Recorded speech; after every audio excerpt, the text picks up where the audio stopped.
gentlemen, may I have your attention, please? The show starts in 10, 9, 8, 7, 6, 5, 4, 3, 2, 1, go.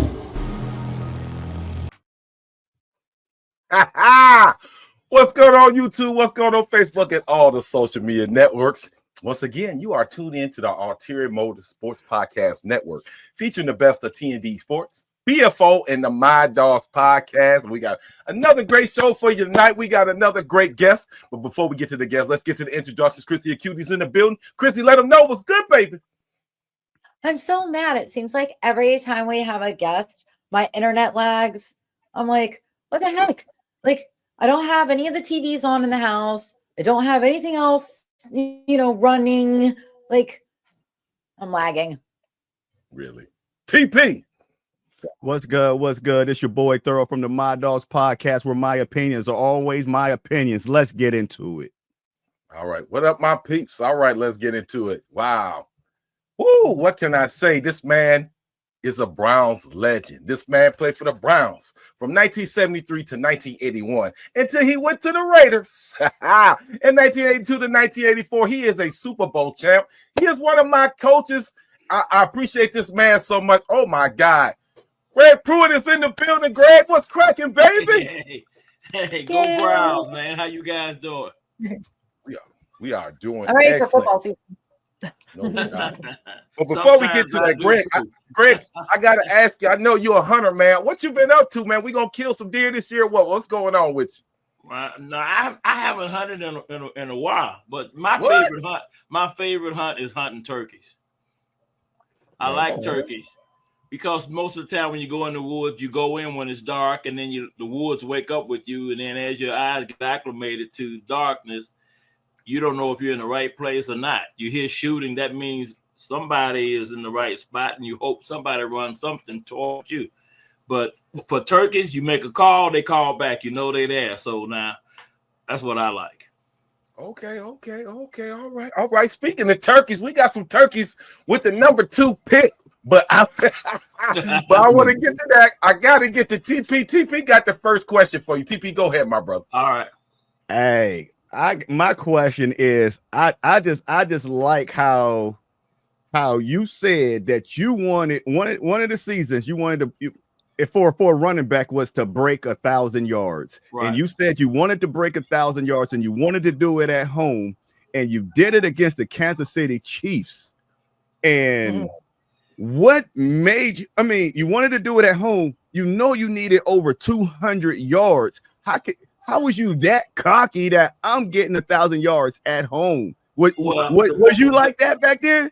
Well, I had a lot of confidence in myself. That's first thing. You got to believe you can do it before you can do it. And I've always told fans that playing football is just like them going to work on Monday, except we go to work on Sunday. Every Monday when you got to go to work, you don't always feel like going to work, but you do it because that's how you make a living. That's how you take care of your family. And that's a responsibility that you accept. For us in football, Sunday, we don't always wake up feeling like we want to play football. So we go through the routine that we go through, and a pregame, getting taped up, going over your plays, going out for pregame and warming up. But when we walk out to start that game, that crowd lit me up. I looked at the crowd. They got so loud and so excited that for me, it felt like I won the lottery, and the lottery was I get to play. I knew if any one of those guys was given a chance to play, they would play. So I appreciate them putting a spark under me every Sunday. I came to depend on that. No matter how I felt, I said, you got to be a dead man not to want to play when you walk out that stadium and take that field. Wow. That makes me feel good as a fan. Well, I think, I went to the Raiders. The Raiders got some crazy fans, but I think the Browns fans are about as good as they come. And they're dedicated. Sometimes I feel sorry for the Browns because regardless of how well the Browns play, that they always support. And I think sometimes if you did the opposite, maybe you might put pressure on them to do something better, and the fans could control that. But we love football. I'm a fan now. I'm a frustrated fan now. Now I get it. You know, I can't do nothing but cheer and complain and want people to play better. But I have a different kind of eye when I play football. I mean, when I watch football, because I played it. My concentration goes to the strategy on the offensive side of the ball. And sometimes I'm questioning what they're doing and why they're doing what they're doing. And it's upsetting sometimes. I think sometimes in some situations, I'm a running back. I can't help it. When I watch games, I gravitate to the backfield. I start to have the vision that the back should have. And I see when they should have went right and when they went left. So I get frustrated. One of the question marks we're going to have is, are they going to bring Chubb back? I don't think they ever used Chubb the way they could have used Chubb. Thank you. He's Thank you. Nicest guys, never gave them a problem, never went to the press, and hopefully they're gonna find out that he still got some room in it. You know, history has a way of repeating itself. That happened to me. I hurt my knee in 1979, and then all of a sudden things started to change. They stopped handing me the ball. They started throwing it to me out of the backfield. I don't know if they thought they don't tackle when you throw it to the back versus handing it to him.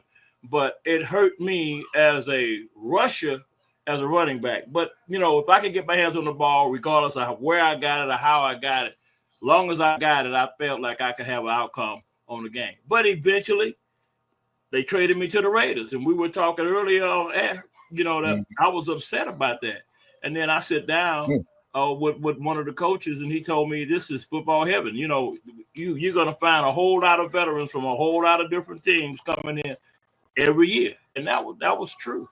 And when I sit down and talk to Al Davis, he didn't tell me welcome to the team. He told me he's like a walking encyclopedia. He quoted games we played against, and the other games I play, he watches all of that.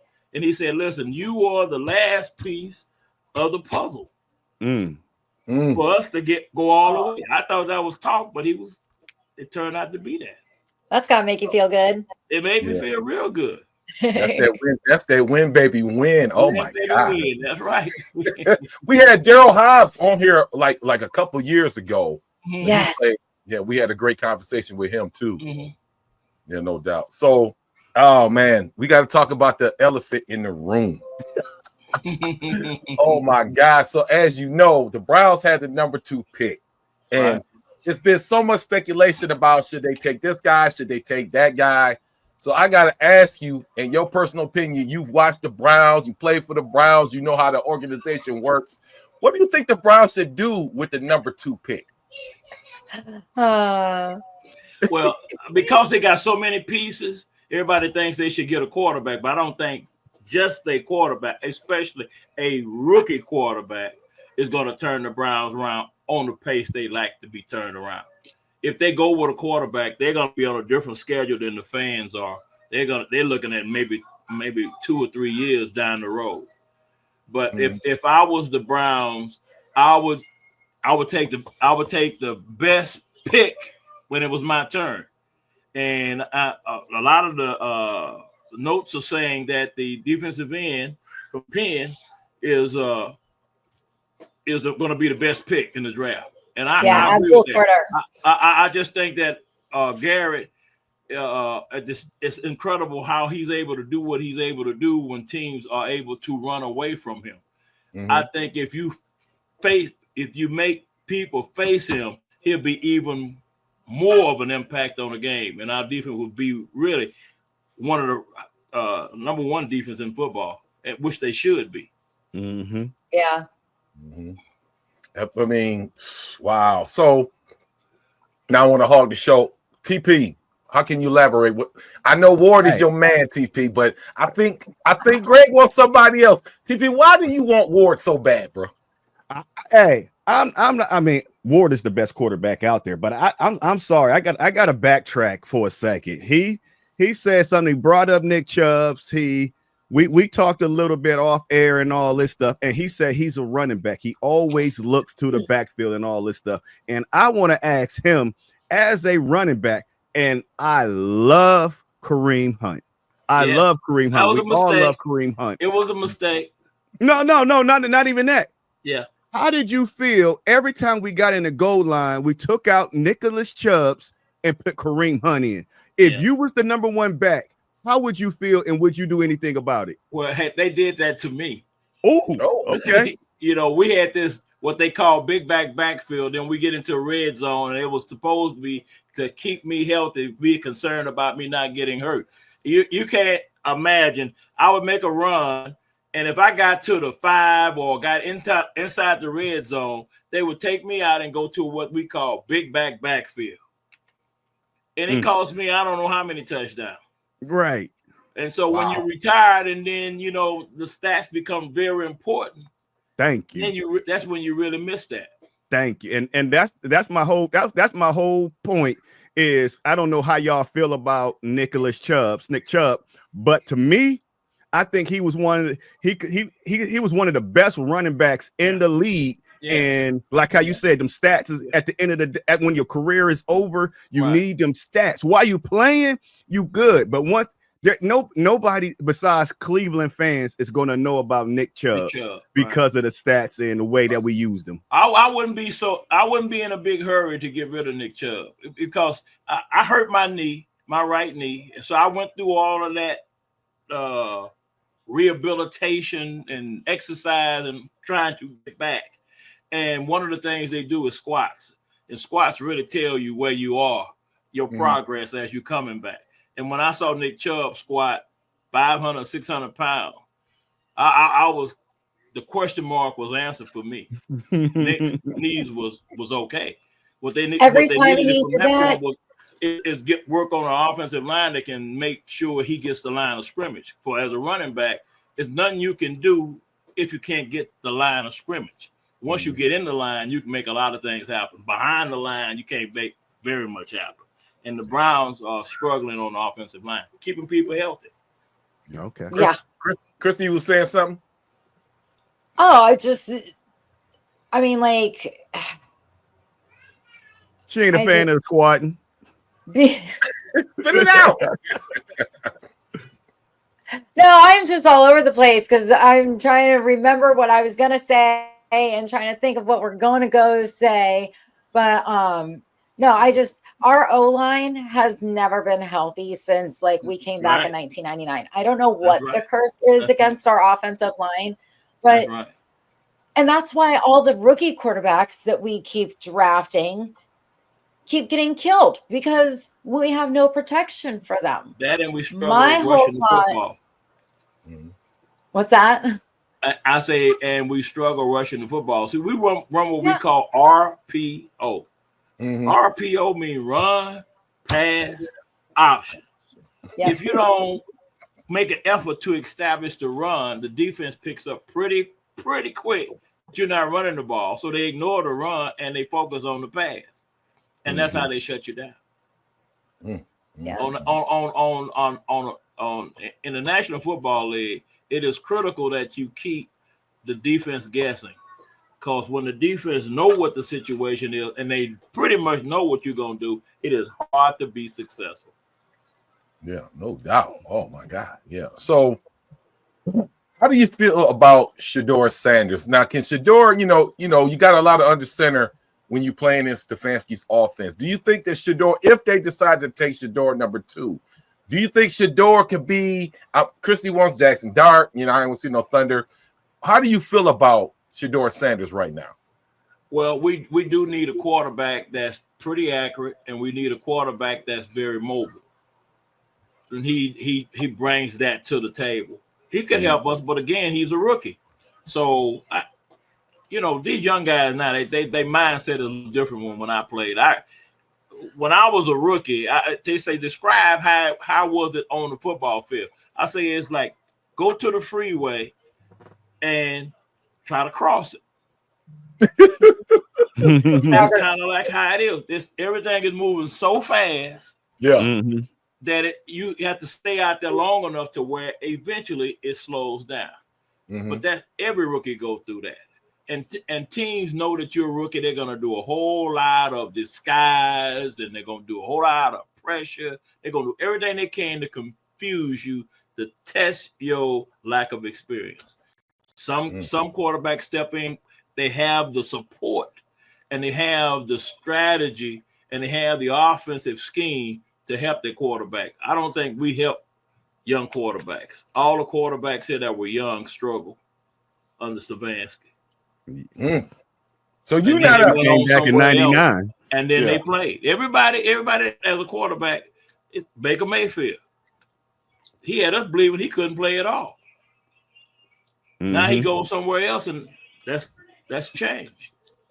I think that also has a lot to do with the fit, because he didn't do diddly squat for Carolina, and then he even went out to the Rams for a little bit. Mhm. But you know, he's very close to here where I live, so he gets shoved down my throat every time I turn around.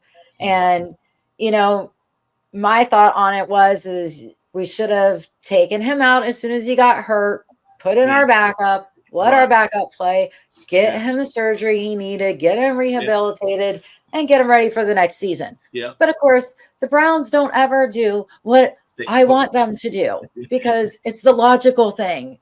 Right. You're right.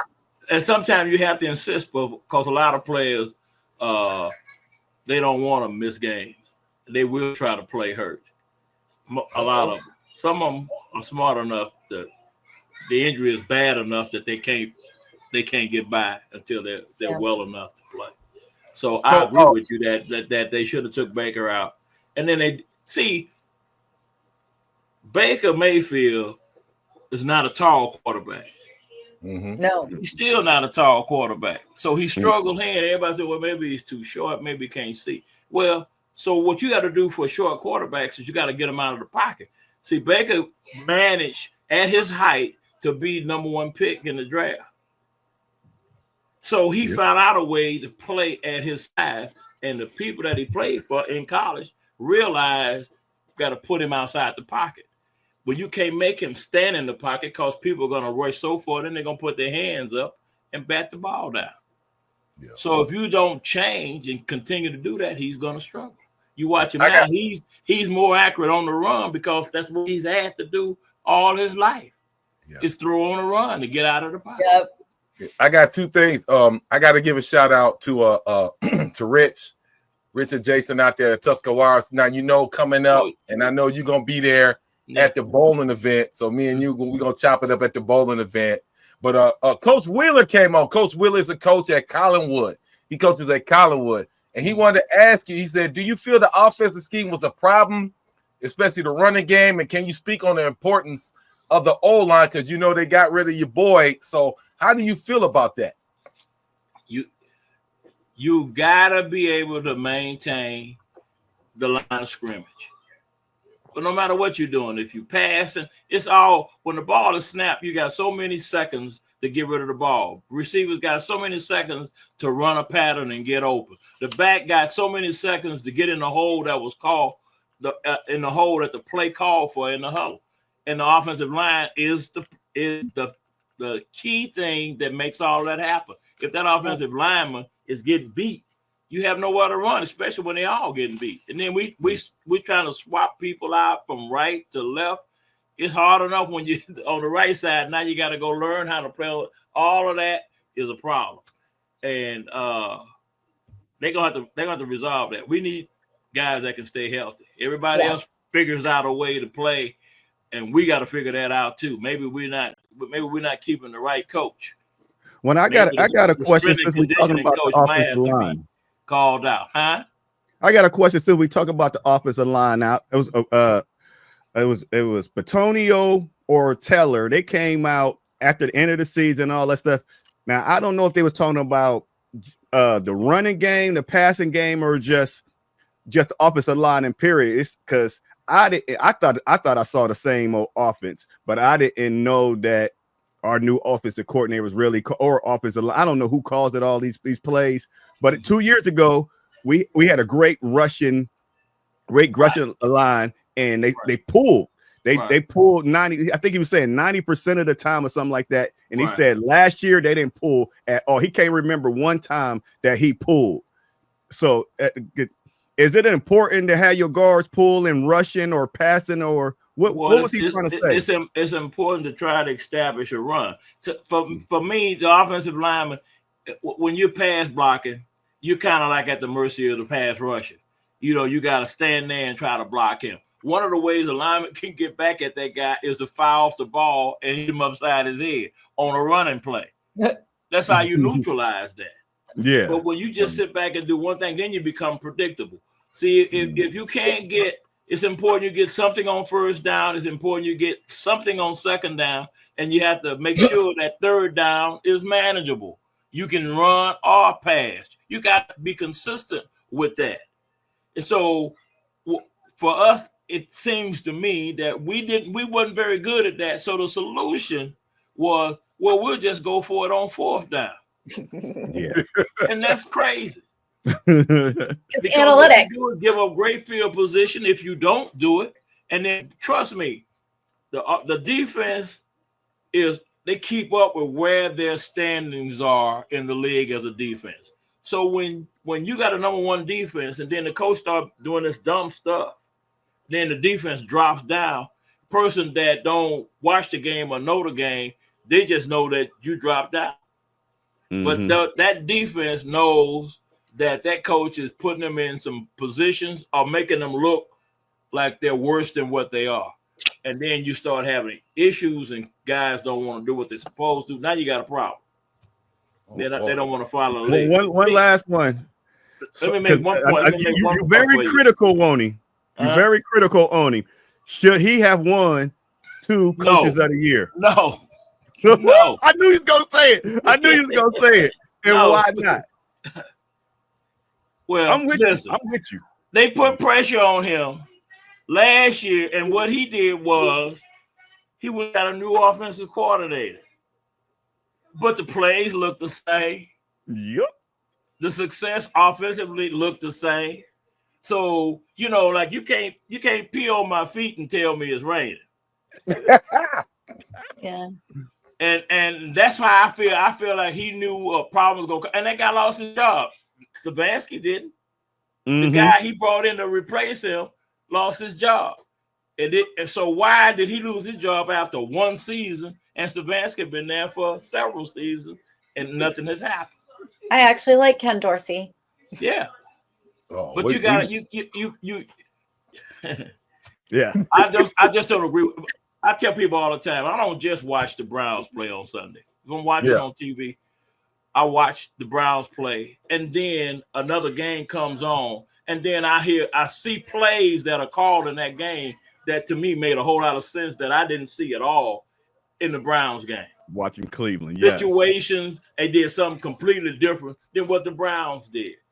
So that's got to change. They got to get some people healthy on the offensive line. We need some help on the defense to help Garrett and go from there. I don't know if it's going to be a defensive end or if it's going to be a quarterback that's going to change it around. But I don't think it's just a quarterback. If you get just a quarterback and you don't do anything about the offensive line, you're gonna have the same results. Yeah. I don't care who you are. You got to get time to do it. Yeah. The best quarterback we had since Savannah was there was Flacco. And Flacco is an experienced veteran quarterback, and they probably gave him a little bit more power to walk up to the line of scrimmage and audible.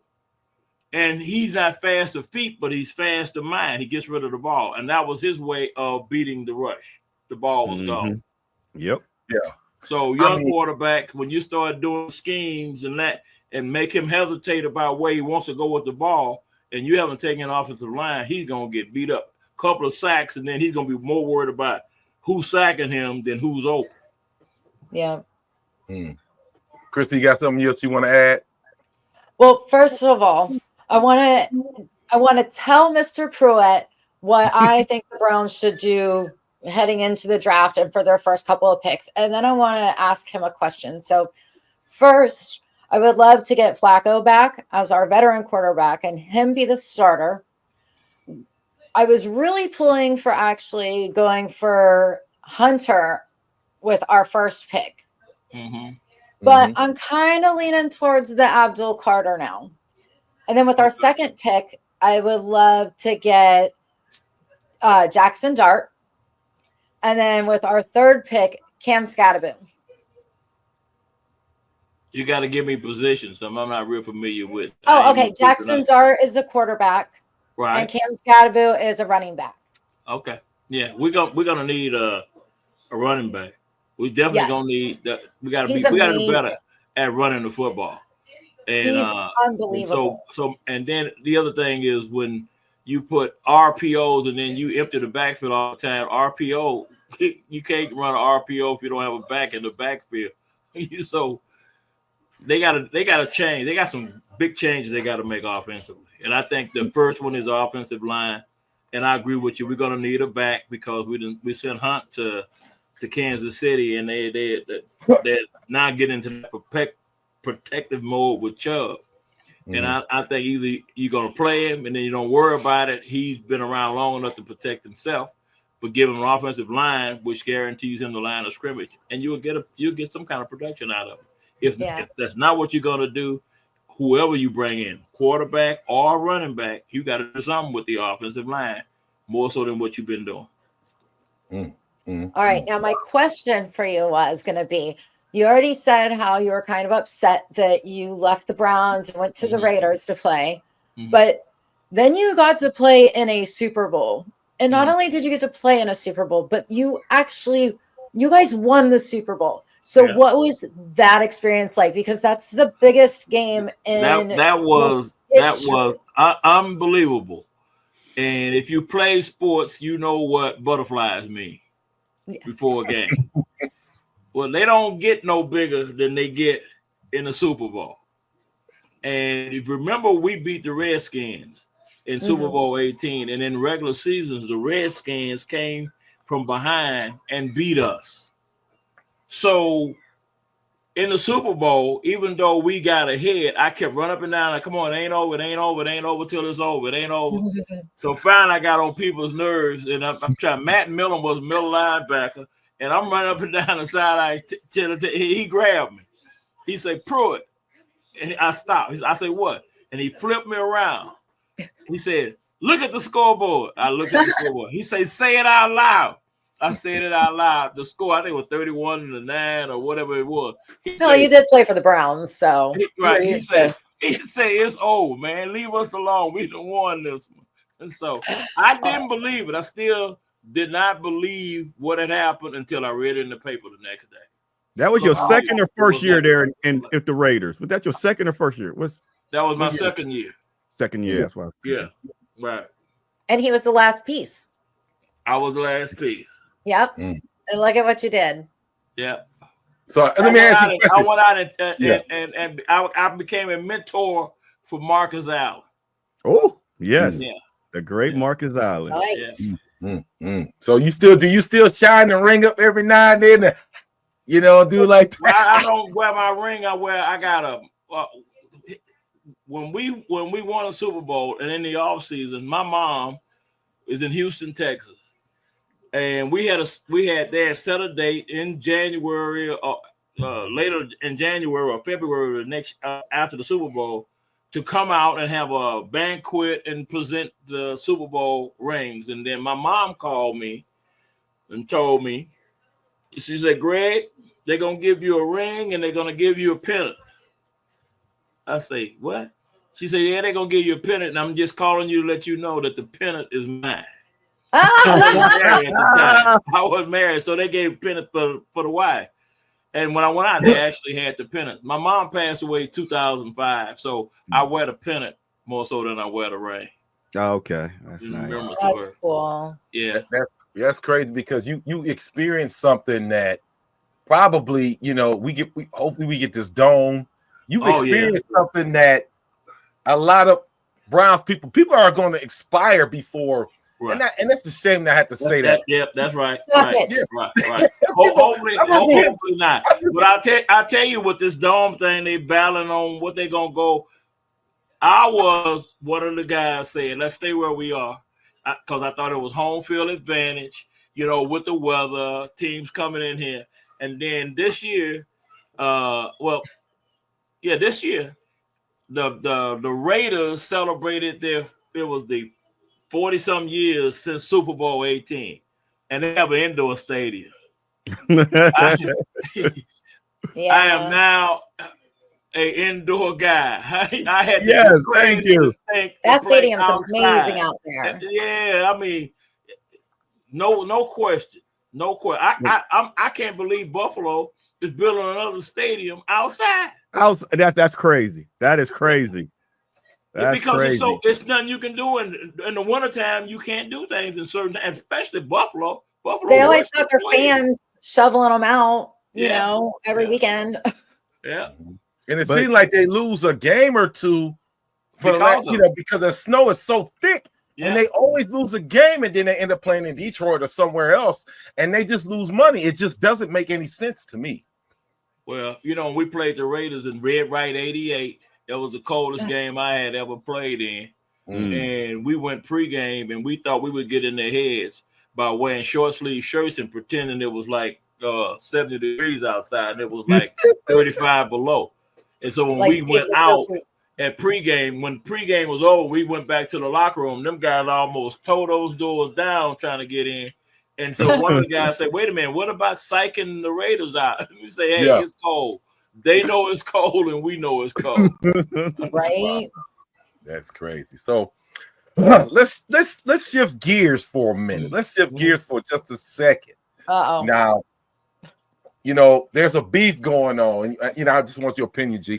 And between Stephen A. Smith and LeBron James, LeBron is from Akron. Right. I heard something about it. You had to fill me in. So there was a confrontation. I guess Stephen A. was on court side, and LeBron is upset about some of the comments that he made about Bronny. Right. So he got in his face. Stephen A. was saying, I might have to swing, but I might get my ass whooped. Wow. So is LeBron right or wrong? Do you think he should have been tripping? Do you think Stephen A. is right? How do you feel about that? I get pissed off at Stephen A. too sometimes. Yes. He say some crazy stuff, makes no sense at all. And so he has to watch who he say those things about, especially if he's going to run into that person's parent. That player's parent is a player. So I wasn't surprised that LeBron checked him, and hopefully he was smart enough to back off. But we can let me lay out the reason why he so-called checked him. Yeah. Stephen A. He didn't say nothing wrong, but I mean it is what it is. Stephen, because LeBron came out last year or whatever and said that Bronny is better than 50% of the players in the NBA. Oh, okay. So Stephen A. came out and Bronny been sucking in the NBA. Right.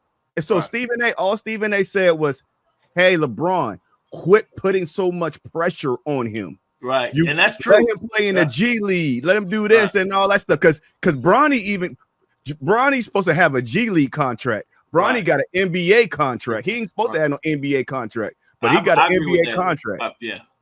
I have saw him play.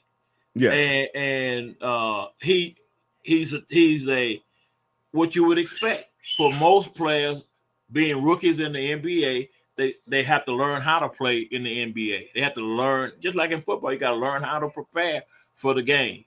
Mm-hmm. You just don't go out there and play. Like I said earlier, you get them butterflies. They are huge in some of these games. And sometimes you look at some guys in the huddle, man, their eyes are wide open. You can tell that they're nervous, so you try to calm them down and give them tips on this and that, and eventually they play out of it. But Stephen A. I agree with what you just said about Bronny, but I think that's his Stephen own man. A. So, he gonna come to the rescue. Yes, but Stephen A. needs to stick to, like, if he wants the drama, then he should stick to his soap opera that he's on every now and then. All right. Yep. Stay on General Hospital for that. I agree with that. Yeah, I agree with that. But also, like, LeBron, nobody else's mommy or daddy are going there and getting upset with Stephen A for Right. him talking smack about any of the other players. Right. You know, so just because LeBron plays, does that give him a right to go confront the guy because he didn't like what he But said? see, Stephen A. get paid on ratings, so all that do is bring Right, up the it's going to give him ratings. even more Right. viewers. So LeBron gotta. I understand it's his son, but he gotta also understand a little bit is the everybody tune in on what was said, trying to get the whole story. Plus, it was in the middle of the game. The game wasn't even over. Yeah. Yeah. Right. Man, wow, man. It's ridiculous. I mean, that's that man's job. You know, that's that man's job to critique and say certain things and how he feel. And I'm sure he's pissed off a lot of players, you know, but it is what it is. No question about it. No question That about Cleveland coming out of him. Where's their mommies and daddies? it. No. But he gonna be all right, you know. I don't know, man. We didn't get. Did anybody get any? Did Shaq make any comments about that? I'm not sure. No, because Stephen A. When Stephen A. backed down, he said that wasn't LeBron James, the athlete Player. talking. That was LeBron James, the parent talking. Right. So everybody understands. Okay, yeah. He only came at him as a parent, saying, Right, yeah. so everybody was understanding about it. That's why. And that's why I was wondering, like, you know, why is he allowed to approach Stephen A as a dad? You know, you don't see other people's parents going out there saying, hey, I don't like the way you talk about my kid. You know, it's just, but he fed the flames, and now Stephen A is getting more viewers for, you know, his job. So it's great for him. Yeah. It is what it is. It is. I mean, it is what it is in sports. You're gonna talk smack, you're gonna talk ish, but I don't know. But we reached the end of the show, man, and I gotta give it up. I gotta give it up to Greg, man. Greg, I appreciate you so much, man. For coming on the I show. appreciate you guys, and let me know about the camps. Oh, I got you. Yeah, We're gonna get the bowling on. We're gonna get it on, man. And I was supposed to do this earlier. Make sure that you get all your official gear at fanatics.com. Officially licensed everywhere. Guardian caps, taking one hit at a time. Make sure that dome is protected. And now we have a new sponsor. Real AI is better. You get all the handicaps. You need help on your bets. Go to Real AI. We're going to have the links in there. You need that. And Cleveland 13 News. And like I say every week, go Browns, bitches. And we will see y'all next week. Go Browns. All righty. Thank you, guys. No doubt.